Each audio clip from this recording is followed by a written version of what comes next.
let's say the difference between India and the US. Like, how is it like, how did they treat mental health there versus the US? Like, can you compare the 2 if possible? That's hard to do. I think today, what I will say is today, mental health is definitely a conversation, Mhm. which wasn't a conversation back in December 2000 when I left.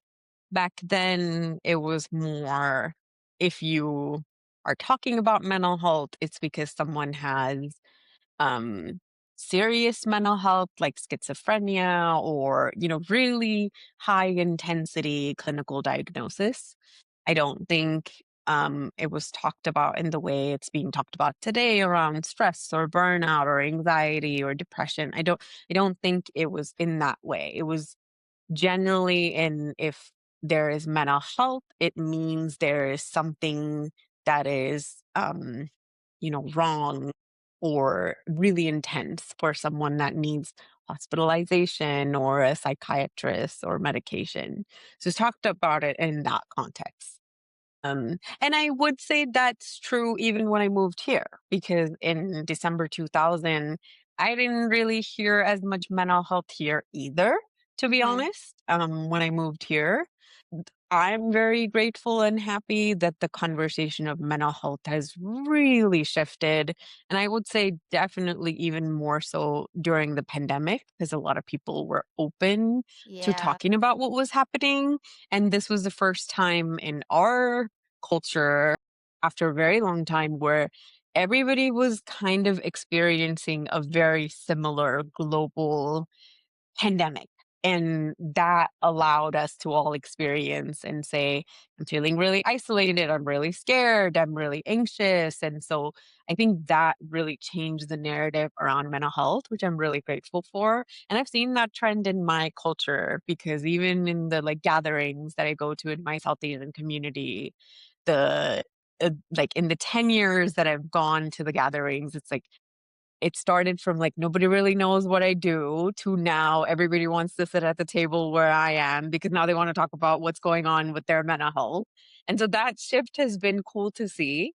But I will say when I moved here, I didn't even know the term mental health. And a lot of my learning happened to your point. I also did psychology as an undergrad. So I learned a little bit then, but I really learned a lot more of it in graduate school, like even the term self-care. I didn't know the term self-care until I went to graduate school. I didn't even know the term self-love until graduate school or self-compassion. So a lot of my learning, and this is, I'm saying graduate school from 2009 to 2011. So even my learning happened a lot later because mental health conversation, I just did not hear about as much, especially as an immigrant. Like we know now that when you immigrate to a different country and a different culture, that's traumatic. Even if it's for a positive thing, we know that that's traumatic. We know that that can have impact. I don't know anybody in my family that was ever talked to in that way when we moved here. I don't think anybody in our culture even knew that that was happening. People kind of just had this mentality of this is what you do and you just move forward because that's what you did.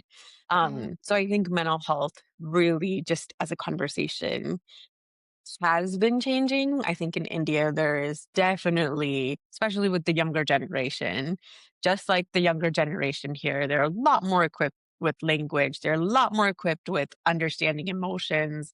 They're a lot more equipped to even talking about what they're feeling, Mhm. which to me excites me because I can tell you, as whatever age they are, I definitely did not have the words or the language or the understanding of what I was going through. So that makes me happy that, because sometimes, most of the times when we have language, then we can have more understanding and clarity of what we're going through.